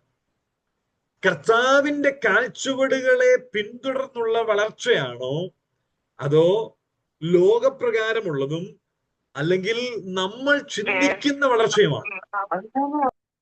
അതാണ് ഇതിന്റെ ശ്രദ്ധേയമായിരിക്കുന്ന ഒരു കാര്യം. ചിലർ പറയും നമ്മള് സഭയായി അനേക പ്രവർത്തനങ്ങളൊക്കെ ചെയ്യുന്നുണ്ട്, ഒത്തിരി വളർച്ചയൊക്കെ നമുക്കുണ്ടെന്ന്. അപ്പോൾ ഓർത്തു കൊള്ളണം, കർത്താവ് പറഞ്ഞതുപോലെ, കർത്താവിന്റെ ചുവട് പോലെയാണ് നാം പോകുന്നത്. നമ്മുടെ ആത്മീയ ജീവിതത്തെ നോക്കുമ്പോഴും എന്താണ്, ഞാൻ കുറെ പ്രസംഗമൊക്കെ ഇപ്പോൾ ഒത്തിരി പ്രസംഗിക്കാറുണ്ട്, കുറെ ശുശ്രൂഷകളോടൊക്കെ ചെയ്യാറുണ്ട് എന്ന നിലയിൽ വളരുക എന്നതാണോ, അതോ കർത്താവ് പറഞ്ഞിരിക്കുന്നത് പോലെ ആത്മീയമായ വളർച്ച എന്ന് പറയുന്നത് എന്താണ്? നമ്മുടെ ക്ഷമയുടെ തലത്തിലേക്ക് വരുമ്പോൾ, നമ്മുടെ നാം തിരികെ ചെയ്യുന്ന കാര്യങ്ങളോട് പ്രതികാരത്തോടുള്ള ബന്ധത്തിൽ, എന്നുവെച്ചാൽ ഇങ്ങോട്ട് ചെയ്യുന്നതിന് പകരം ചെയ്യുന്നതിനോടുള്ള ബന്ധത്തിൽ, ക്ഷമയോടുള്ള ബന്ധത്തിൽ, സ്നേഹത്തോടുള്ള ബന്ധത്തിൽ, പ്രാർത്ഥനയോടുള്ള ബന്ധത്തിൽ, ആത്മീക ജീവിതത്തിലെ അങ്ങനെ ഒരു വളർച്ച പ്രാപിച്ചിട്ടുണ്ട്. കഴിഞ്ഞൊരു 10 വർഷം എടുത്തു നോക്കിയിട്ട് ഈ 10 വർഷത്തിനിടയിൽ നമ്മുടെ ആത്മീക ജീവിതത്തിന് കർത്താവ് വെച്ചേച്ചു പോയിരിക്കുന്ന ഈ കാഴ്ചപ്പാടുകളുണ്ടല്ലോ, പാപം ചെയ്യാതെ, വായിൽ വഞ്ചനയില്ലാതെ, തന്നെ ശകാരിച്ചിട്ട് പകരം ശകാരിക്കാതെ, കഷ്ടം അനുഭവിച്ചിട്ട് ഭീഷണം പറയാതെ, ഇങ്ങനെയുള്ള മേഖലകളിലൊക്കെ വളരുന്നുണ്ടോ? നമുക്കൊരു വശം മറ്റു പലതും ഉണ്ടായിരിക്കാം. നമ്മുടെ സഭയില് ഇപ്പോൾ AC ഉണ്ടായി, നമ്മുടെ സഭയില് ഇപ്പോൾ യോഗം കൂടിയിട്ടുണ്ട്, നമ്മുടെ സഭയിൽ ഇപ്പോൾ എല്ലാവർക്കും വാഹനങ്ങൾ ഉണ്ടായിട്ടുണ്ട്, നമ്മുടെ സഭയില് എല്ലാ ആളുകളും യോഗത്തിന് വരുന്നുണ്ട്, സഭായോഗങ്ങളൊന്നും മുടക്കുന്നില്ല. നല്ല കാര്യം. ഇതൊക്കെ പറഞ്ഞ കാര്യങ്ങളൊക്കെ നല്ല കാര്യങ്ങളൊക്കെ തന്നെയാണ്. ഇനി അപ്പൊ പറയും വളർച്ചയുണ്ടോ? വളർച്ചയൊക്കെ ഉണ്ട്. ഇപ്പോൾ എല്ലാ വർഷവും കൺവെൻഷൻ നടത്തുന്നുണ്ട്, എല്ലാ വർഷവും ഇന്ന കാര്യങ്ങളൊക്കെ ചെയ്യുന്നുണ്ട്, ഞങ്ങളുടെ സഭയിൽ മാറി മാറി പ്രസംഗിക്കാൻ ഇപ്പോൾ ആളുകളുണ്ട്. ശരിയാണ്, നല്ല കാര്യങ്ങളാണ് ഇതെല്ലാം തന്നെ. പക്ഷേ ഈ സ്വഭാവങ്ങളോടുള്ള ബന്ധത്തിലൂടെ ഒന്ന് താരതമ്യം ചെയ്യുമ്പോൾ, കർത്താവിന്റെ കാഴ്ചപ്പാടുകൾ വെച്ചൊന്ന് താരതമ്യം ചെയ്യുമ്പോൾ എന്തെല്ലാം വ്യത്യാസങ്ങൾ നമുക്ക് ഉണ്ടായിട്ടുണ്ട്. നമുക്ക് അങ്ങനെ ഒരു സുബോധവും ബോധ്യവും ഒക്കെ വർദ്ധിച്ചിട്ടുണ്ടോ? കർത്താവ് നമ്മെ സഹായിക്കട്ടെ. ഇത്രയും പറഞ്ഞുകൊണ്ട് ഈ 2-ാം അധ്യായം ഇവിടെ പൂർത്തീകരിക്കട്ടെ. കർത്താവ് നമുക്ക് മാതൃക കൂടെ കാണിച്ചു നൽകിയിരിക്കുക. അപ്പോൾ ഒന്ന്, കർത്താവിന് 3 കാര്യങ്ങളാണ് നാം ഇവിടെ ചിന്തിച്ചത്. എന്തുകൊണ്ട് നമ്മുടെ നടപ്പ് നന്നായിരിക്കണം? ഒന്ന്, നമ്മുടെ നന്മയ്ക്ക് വേണ്ടി, നമ്മുടെ ആത്മാവിന് വേണ്ടി പോരാടുവാൻ, ജഡമോഹങ്ങളെ വിട്ടൊഴിയാൻ വേണ്ടി നല്ല നടപ്പ് നമുക്കുണ്ടായിരിക്കണം. 2, അവിശ്വാസികളുടെ നന്മയ്ക്ക് വേണ്ടി. അവിശ്വാസികൾ, അവർ നമ്മളെ നിരീക്ഷിച്ചുകൊണ്ടിരിക്കുകയാണ്. അവർ നമ്മളെ നിരീക്ഷിക്കുന്നത് മാത്രമല്ല, അവരുടെ സന്ദർശന ദിവസത്തിൽ ദൈവത്തിന് മഹത്വം കൊടുക്കണം. അവർ രക്ഷിക്കപ്പെടുന്ന ഒരു ദിവസത്തിൽ അവർ സാക്ഷ്യം പറഞ്ഞ് ദൈവത്തെ മഹത്വപ്പെടുത്തണം. ഈ സഹോദരന്റെ, ഈ സഹോദരിയുടെയൊക്കെ ജീവിതം, എന്റെ അയൽപക്കത്തുള്ള അല്ലെങ്കിൽ എന്റെ ഒപ്പം ജോലി ചെയ്യുന്ന ഇവര് നിമിത്തം കർത്താവിനെ അറിയുവാൻ, ഇവരുടെ നല്ല നടപ്പ് നിമിത്തം കർത്താവിനെ അറിയുവാൻ ആ സന്ദർശന ദിവസം ദൈവത്തെ സ്തുതിക്കുന്നതിന് കാരണമായി. അധിക വാക്കുകളൊന്നും ഇല്ലെങ്കിലും നല്ല നടപ്പിൽ സംസാരിക്കാതെ അവരെ നേടുവാനായിട്ട് കഴിയും. 3, കർത്താവ് നിമിത്തം നമ്മുടെ നടപ്പ് നന്നായിരിക്കണം. കാരണം വേലക്കാരോടുള്ള ബന്ധത്തിൽ, ദാസന്മാരോടുള്ള ബന്ധത്തിൽ പറയുകയാണ്, നിങ്ങളുടെ യജമാനന്മാർക്ക്, നല്ലവർക്ക് മാത്രമല്ല മൂർഖന്മാർക്ക് കൂടെ നിങ്ങൾ കീഴടങ്ങണം. കാരണം എന്താണ്? ഒരു മാതൃക കൂടെ ഉണ്ട്. ആരാ? കർത്താവായ യേശു ക്രിസ്തുവിന്റെ മാതൃക. ദൈവം നമ്മെ സഹായിക്കട്ടെ. അപ്പോൾ നമ്മുടെ ജീവിതത്തിൽ ഓർമ്മിപ്പിക്കുന്ന ഒരു വസ്തുത, നമ്മൾ എന്ത് ചെയ്യുന്നു എന്നതിലല്ല, എന്തിന് ചെയ്യുന്നു എന്നതാണ് വളരെ പ്രാധാന്യം അറിയിക്കുന്നത്. എന്തെല്ലാം ചെയ്തു എന്നതല്ല, എന്തിന് ചെയ്തു. നിങ്ങൾ നല്ല നടപ്പ് നടക്കുന്നുണ്ട്, എന്തിനാ നല്ല നടപ്പ് നടക്കുന്നത്? നമുക്ക് നമ്മുടെ ആത്മീക നന്മയ്ക്ക് വേണ്ടി, നമ്മുടെ ചുറ്റുപാടുമുള്ള അവിശ്വാസികൾ നിമിത്തം, നമ്മുടെ കർത്താവ് നിമിത്തം നാം നടക്കണം. അത് നമ്മെ ഇവിടെ പത്രോസ് ഓർമ്മപ്പെടുത്തുകയാണ്. ഇനി നമുക്ക് 3-ാം അധ്യായത്തിലേക്ക് വേഗത്തിൽ കടന്നു വരാം. 3-ാം അധ്യായം അതിന്റെ 1 മുതൽ 7 വരെയുള്ള വാക്യങ്ങളിലേക്ക് കടന്നു വരുമ്പോൾ നമുക്കൊക്കെ വളരെ താല്പര്യമുള്ള, അല്ലെങ്കിൽ വളരെ കേട്ടിട്ടുള്ള പ്രസിദ്ധമായ ഒരു ഭാഗത്തേക്ക് നാം കടന്നു വരികയാണ്. അത് മറ്റൊന്നുമല്ല, ക്രിസ്തീയ ഭവനത്തെ കുറിച്ചാണ് സംസാരിക്കുന്നത്. ക്രിസ്തീയ ഭവനത്തെ കുറിച്ചാണ്. ഞാനിങ്ങനെ പറയട്ടെ, ഈ നാടുകളിലേക്ക് കടന്നു വരുമ്പോൾ ഏറ്റവും, പ്രത്യേകിച്ച് ഈ മാസങ്ങളിൽ ഏറ്റവും കൂടുതൽ വിശ്വാസികൾ കേൾക്കുന്ന പ്രസംഗം ഏതാണെന്ന് അറിയാമോ? അത് കുടുംബത്തെ കുറിച്ചുള്ള അല്ല, അപരണമാണ്. അത് ബ്രദറുകാർ കേൾക്കുന്നുണ്ട്. ഈ നാളുകൾ ഏറ്റവും കൂടുതൽ കല്യാണങ്ങൾ നടക്കുന്ന നാളുകളാണ്. എല്ലാ ആഴ്ചയിലും കാണും 1, 2 കല്യാണങ്ങൾ. അല്ലെങ്കിൽ നമ്മളിപ്പോ ലൈവിലൊക്കെ, ഇപ്പൊ യൂട്യൂബ് ഒക്കെ ഉള്ളത് കൊണ്ട് ലൈവിലൂടെ ഒക്കെ ഇങ്ങനെ കാണുന്നുണ്ട്. അപ്പോൾ ഏറ്റവും കൂടുതൽ ഇപ്പൊ കേൾക്കുന്ന പ്രസംഗം ഏതാന്ന് ചോദിച്ചാൽ, വിവാഹത്തിന് കേൾക്കുന്ന കുടുംബത്തെ കുറിച്ചുള്ള പ്രസംഗങ്ങൾ ഇപ്പോൾ ഒരുപാട് കേൾക്കുന്നു. അതൊരു വാസ്തവമാണ്. എന്ന് വെച്ചാൽ എന്താണെന്നറിയാമോ? ഇന്ന് താരതമ്യം ചെയ്താൽ പഴയ കുറെ വർഷങ്ങൾക്ക് മുമ്പ് ഇപ്പോഴുമായിട്ട്, പ്രായമുള്ള പ്രിയപ്പെട്ടവരൊക്കെ ഉണ്ടല്ലോ, അന്നുള്ളതിനേക്കാളും ഒത്തിരി പ്രസംഗങ്ങള് ഇപ്പോൾ ഈ കുടുംബത്തെ കുറിച്ചുള്ള ബന്ധത്തിലും. പണ്ടുണ്ടായിരുന്ന പുസ്തകങ്ങൾ വെച്ച് നോക്കിയാൽ ഇന്ന് ലൈബ്രറികളിലൊക്കെ കടന്നു ചെല്ലുമ്പോൾ പുസ്തകങ്ങളുടെ എണ്ണത്തിൽ ഒരു വലിയ കൂട്ടം പുസ്തകങ്ങൾ കുടുംബത്തെ കുറിച്ചാണ്, ഭവനത്തെ കുറിച്ചാണ്, ഫാമിലി എൻറിച്ച്മെന്റിനെ കുറിച്ചാണ്. ഇന്ന് നമുക്ക് എന്തിനാ കുറവുള്ളത്? ഇന്ന് ഒത്തിരി ഫാമിലി കൗൺസിലർമാരുണ്ട്. ഇന്ന് ഒരുപാട് കൗൺസിലർമാരുണ്ട്. കുടുംബത്തെ കുറിച്ചുള്ള പുസ്തകങ്ങളുണ്ട്, കുടുംബത്തെ കുറിച്ചുള്ള പഠിപ്പിക്കലുകളുണ്ട്, കുടുംബത്തിലുള്ളവരുടെ ഉത്തരവാദിത്തങ്ങളെ കുറിച്ചുള്ള പഠിപ്പിക്കലുകളുണ്ട്. ഇന്ന് ഒത്തിരി ഇത് വർദ്ധിച്ചിട്ടുണ്ട്. ഇത്രയും വർദ്ധിച്ചു കഴിഞ്ഞിട്ടും ഇന്നത്തെ പ്രശ്നം എന്താണെന്ന് ചോദിച്ചാൽ, നേരത്തെക്കാളും അധികം പ്രശ്നങ്ങൾ ഇന്ന് കുടുംബങ്ങളെ അലട്ടുന്നു എന്നത് ഒരു വലിയ സത്യം. മുമ്പുള്ളതിനേക്കാളും ഒത്തിരി കണ്ടുപിടുത്തങ്ങളും എഴുത്തുകളും ഒക്കെ ഉണ്ടെങ്കിലും, ഒത്തിരി ഉപദേശകന്മാരും ഒക്കെ ഉണ്ടെങ്കിലും, കൗൺസിലർമാരും ഉണ്ടെങ്കിലും, കൗൺസിലിങ്ങുകൾ ഒത്തിരി നടക്കുന്നുണ്ടെങ്കിലും, ഇപ്പൊ പ്രീ മാരിറ്റൽ കൗൺസിലിംഗുണ്ട്, കല്യാണത്തിന് മുമ്പുള്ള കൗൺസിലിംഗ്, കല്യാണത്തിന്റെ അന്നുള്ള കൗൺസിലിംഗ്, കല്യാണം കഴിഞ്ഞുള്ള കൗൺസിലിംഗ്, ഇതൊക്കെ ഉണ്ടെങ്കിലും ഇന്ന് പണ്ടത്തെക്കാളും ഒക്കെ അധികമായിട്ട് കുടുംബങ്ങളൊക്കെ തകരുന്ന ഒരു കാലഘട്ടത്തിലേക്ക് വന്നെത്തിരിക്കുക. ചില തകരാറുകൾ സംഭവിച്ചിരിക്കുക. ആ വിഷയത്തെ കുറിച്ചാണ് ഇവിടെ പത്രോസ് സംസാരിക്കുന്നത്. എന്തുകൊണ്ട് കുടുംബങ്ങൾ തകരുന്നു? എന്താണ് നമ്മുടെ ക്രിസ്തീയ ഭവനങ്ങൾ, ഒട്ടും വ്യത്യസ്തമല്ല, ക്രിസ്തീയ ഭവനങ്ങളും ഇന്ന് തകരുകയും. ഇന്ന് ഒത്തിരി കുടുംബങ്ങളിൽ, വിവാഹ ബന്ധങ്ങളിലൊക്കെ ഈ വിവാഹ ജീവിതം നിയമപരമായിട്ട് വേർപെട്ടിട്ടില്ലെന്നേ ഉള്ളൂ, അല്ലാത്ത നിലയിലൊക്കെ വേർപെട്ട് ജീവിക്കുന്ന ഒത്തിരി വാർത്തകളും സംഭവങ്ങളും ഒക്കെ നമുക്കറിയാം. കൗൺസിലർമാരായിട്ട് നടന്നിരുന്നവർ, വിവാഹിതർക്ക് കൗൺസിലിംഗ് നൽകി കൊടുത്തിരുന്നവരുടെ അടിപിടികളൊക്കെ, അല്ലെങ്കിൽ അതൊക്കെ ഒരു ദിവസം ഒരു സുപ്രഭാതത്തിൽ കേട്ട ദുഃഖകരമായ വാർത്തകളുണ്ട്. ഇതൊന്നും നമ്മളെ സന്തോഷപ്പെടുത്തുന്ന കാര്യങ്ങളല്ല. അത് നമ്മളെ വളരെ ആകുലതയിലേക്കും അല്ലെങ്കിൽ നമ്മളെ വളരെ ചിന്തിപ്പിക്കേണ്ട ഒരു കാലഘട്ടത്തിലേക്ക് നമ്മെ കൊണ്ടെത്തിയിരിക്കുക. ഇവിടെ പത്രോസ് വിവാഹത്തെ കുറിച്ച് പറഞ്ഞിരിക്കുക. അപ്പോൾ ചിലരൊക്കെ ഒരാളിങ്ങനെ പറഞ്ഞിട്ടുണ്ട്, പറഞ്ഞതെന്ന് പറഞ്ഞാൽ ഒരു പുസ്തകത്തിൽ ഞാനിങ്ങനെ വായിച്ച് കേട്ടതാ. അദ്ദേഹം ഇങ്ങനെ പറഞ്ഞത്, പൗലോസ് വിവാഹത്തെ കുറിച്ച് പറഞ്ഞിരിക്കുന്നതിനേക്കാളും, കുടുംബത്തെ കുറിച്ച് പറഞ്ഞതിനേക്കാളും എനിക്കിഷ്ടം അല്ലെങ്കിൽ താല്പര്യം പത്രോസ് പറഞ്ഞിരിക്കുന്നതാണ്. അതിന് കാരണമായിട്ട് അദ്ദേഹം പറഞ്ഞത്, പൗലോസ് വിവാഹമൊന്നും കഴിച്ചിട്ടില്ലാത്തതുകൊണ്ട് ഈ പൗലോസിനേക്കാളും എനിക്കിഷ്ടം പത്രോസിന്റെ. കാരണം പത്രോസ് കുറച്ചുകൂടെ നല്ലതാ. അങ്ങനെ ഒന്നും നോക്കില്ല. എല്ലാ ദൈവവചനം ദൈവശ്വാസികമായിരിക്കുന്ന വചനമാണ്. പൗലോസ് രേഖപ്പെടുത്തിയതും പത്രോസ് രേഖപ്പെടുത്തിയതും ഒക്കെ ദൈവശ്വാസികമാണ്. അതിന് അദ്ദേഹം ഇങ്ങനെ തുടർന്ന് പറഞ്ഞത്, പത്രോസിന് ഒരു ഗുണം കൂടെ ഉണ്ട്. നാം ഇങ്ങനെ വായിക്കുന്നുണ്ട്, കർത്താവായ യേശു ക്രിസ്തു പത്രോസിന്റെ അമ്മായിയമ്മയെ സൗഖ്യമാക്കുവാൻ വേണ്ടി പത്രോസ് കൂട്ടിക്കൊണ്ട് വരുന്ന സംഭവം, അല്ലെങ്കിൽ ആ കാര്യമൊക്കെ. അപ്പൊ പത്രോസ് തന്റെ ഭാര്യയുമായി നല്ല ബന്ധത്തിലായിരുന്നു മാത്രമല്ല, തന്റെ അമ്മായിയമ്മയായിട്ട് നല്ല ബന്ധം പത്രോസിനുണ്ട്. നല്ലൊരു ഭർത്താവ് എന്ന നിലയിലും നല്ലൊരു മരുമകനും കൂടിയായിരുന്നു ഈ പത്രോസ്. അതുകൊണ്ട് പത്രോസിന് കുടുംബത്തെ കുറിച്ചൊക്കെ നന്നായിട്ട് പറയാൻ കഴിയുമെന്ന് ഒരാളിങ്ങനെ പറയുകയുണ്ടായി. അതുകൊണ്ടല്ല ഈ ഭാഗം കുറച്ചുകൂടെ മേന്മയുള്ളതായിരിക്കുന്നത്, ദൈവവചനമായതുകൊണ്ടാണ്. പൗലോസ് ആയാലും പത്രോസ് ആയാലും ദൈവത്തിന്റെ ആത്മാവിനാൽ ദൈവം നമുക്ക് നൽകിയിരിക്കുന്ന വചനമാണല്ലോ, തീർച്ചയായിട്ടും. ഇനി നമുക്ക് കടന്നു വരാം. ഈ ഭാഗത്തേക്ക് കടന്നു വരുമ്പോൾ 1 മുതൽ 7 വരെയുള്ള വാക്യങ്ങളിലേക്ക് കടന്നു വരുമ്പോൾ നാം ശ്രദ്ധിക്കേണ്ട വളരെ അനിവാര്യമായിരിക്കുന്ന 2 കടമകളെ കുറിച്ച് പത്രോസ് ഇവിടെ പറഞ്ഞിരിക്കുക. അല്ലെങ്കിൽ ഇങ്ങനെ പറയാം, വിജയകരമായ ഒരു കുടുംബ ജീവിതത്തിൽ, ഒരു ഭവനത്തിൽ ഭാര്യയും ഭർത്താവും മുറുകെ പിടിക്കേണ്ട കടമകൾ പറഞ്ഞിരിക്കുകയാണ്. രണ്ട് പ്രധാനപ്പെട്ട കടമകൾ.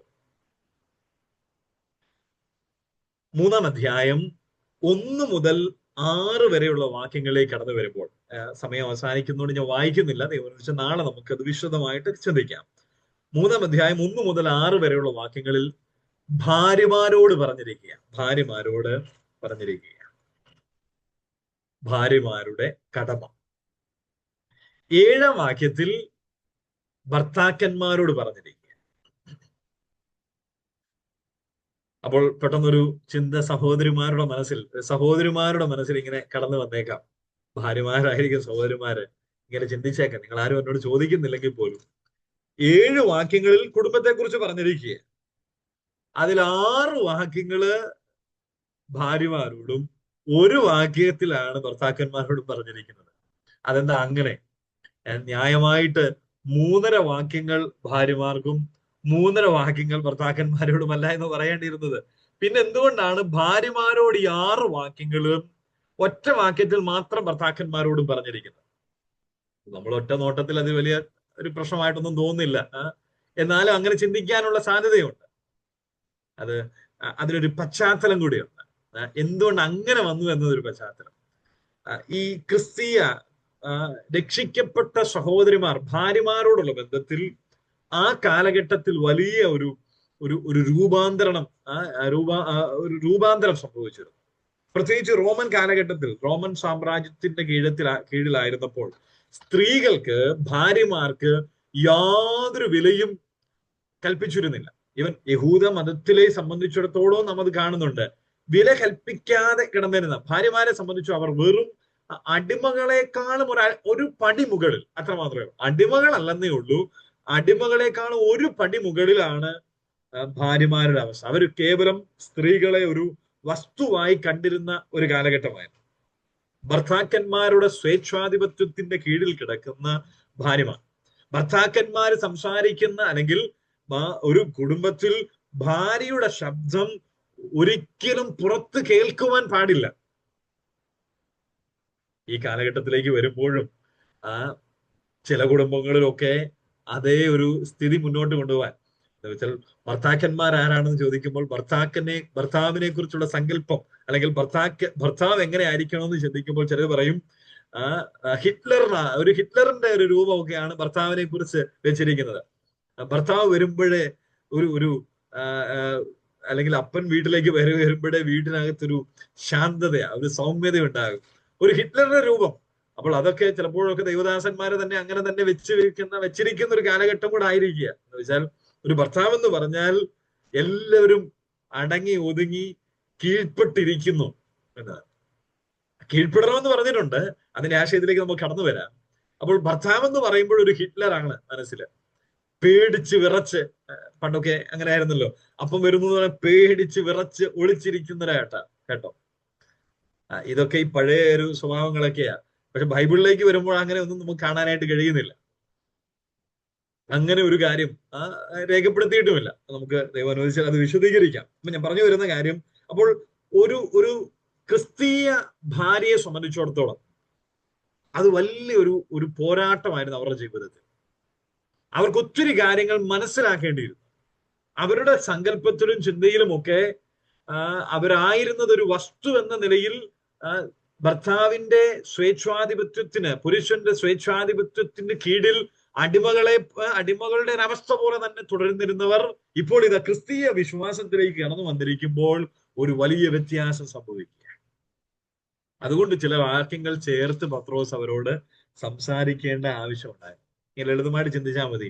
ഒരു പുരുഷൻ, ഒരു ഭർത്താവ് ആ നാളുകളിൽ വിശ്വാസത്തിലേക്ക് വരുമ്പോൾ ആ കുടുംബം മുഴുവൻ വിശ്വാസത്തിലേക്ക് വരും. എന്നാൽ നേരെ തിരിച്ച് ഒരു ഭവനത്തിലെ ഒരു സഹോദരി, ഒരു ഭാര്യയാണ് വിശ്വാസത്തിലേക്ക് കടന്നു വരുന്നുവെങ്കിൽ അവരൊത്തിരി പോരാട്ടം സഹിക്കേണ്ടതായിട്ട് വരും. നേരെ തിരിച്ച ഭർത്താവ് വരുന്നെങ്കിൽ പെട്ടെന്ന് കുടുംബം മുഴുവൻ വിശ്വാസത്തിലേക്ക് വരാനുള്ള. എന്നാൽ നേരെ തിരിച്ചാണ്, ഭാര്യ വിശ്വാസത്തിലേക്ക് ആദ്യം വരുമ്പോൾ നമുക്കറിയാം അവിടെ വലിയ പോരാട്ടങ്ങൾ അവരുടെ ജീവിതത്തിൽ സഹിക്കേണ്ടതായിട്ട് വരും. അതുകൊണ്ടായിരിക്കാം ഒരു പക്ഷെങ്കിൽ പത്രോസ് 6 വാക്യങ്ങൾ ഭാര്യയെക്കുറിച്ചും 1 വാക്യത്തിൽ ഭർത്താവിനുമുള്ള കടമ രേഖപ്പെടുത്തിയിരിക്കുക. എന്നാൽ ഈ 6 വാക്യങ്ങളിലും ഉയർന്നു നിൽക്കുന്ന ഒരു കടമ, ഞാനത് പറഞ്ഞങ്ങ് അവസാനിപ്പിക്കാം, നാളെ വിശദീകരണത്തിലേക്ക് വരാം. ഭാര്യയ്ക്ക് കൊടുത്തിരിക്കുന്ന കടമ എന്ന് പറയുന്നത് വിധേയത്വമാണ്. സബ്മിഷൻ, കീഴടങ്ങൽ, വിധേയത്വം. ആ ഒരൊറ്റ കടമയെ കൊടുത്തിട്ടുള്ളൂ. വിധേയരായിരിക്കണം. ഭാര്യമാർ വിധേയരായിരിക്കണം. വിധേയത്വം അവർക്കുണ്ടായിരിക്കണം. ഭർത്താവിനോടുള്ള ബന്ധത്തിൽ കടന്നു വരുമ്പോൾ ഭർത്താവ് പരിഗണിക്കുന്നവനായിരിക്കണം. അപ്പോൾ ഭാര്യയുടെ കടമ വിധേയത്വം ഉണ്ടായിരിക്കണം. ഭർത്താവിന്റെ കടമ പരിഗണിക്കുന്നവനായിരിക്കണം.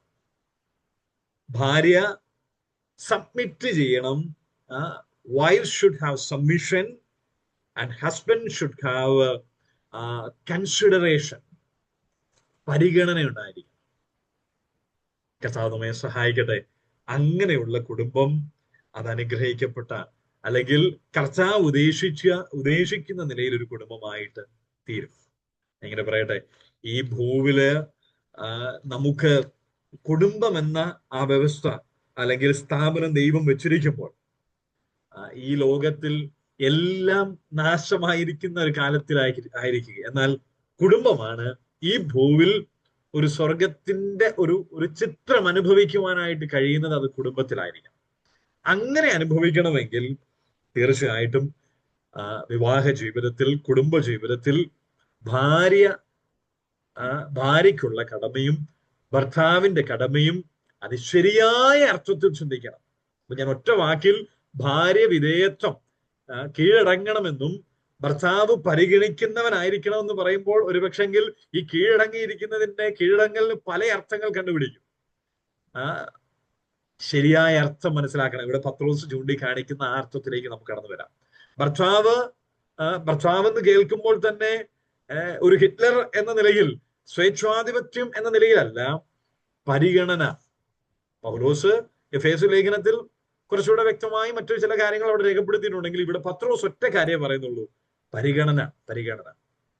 അതെന്താണെന്നും കർത്താവിനോദിച്ച നാളെ നമുക്ക് പ്രാർത്ഥനയോടുകൂടെ ചിന്തിക്കാം. ദൈവം നമ്മെ സഹായിക്കട്ടെ. ഈ പഠനം നമ്മുടെ ആത്മീക ക്രിസ്തീയ ജീവിതത്തിന് സഹായകരവും ആത്മീയ വർധനവിന് കാരണമായി തീരുവാൻ ദൈവം നമ്മെ സഹായിക്കട്ടെ. കർത്താവിന്റെ നാമം വാഴ്ത്തപ്പെടുക.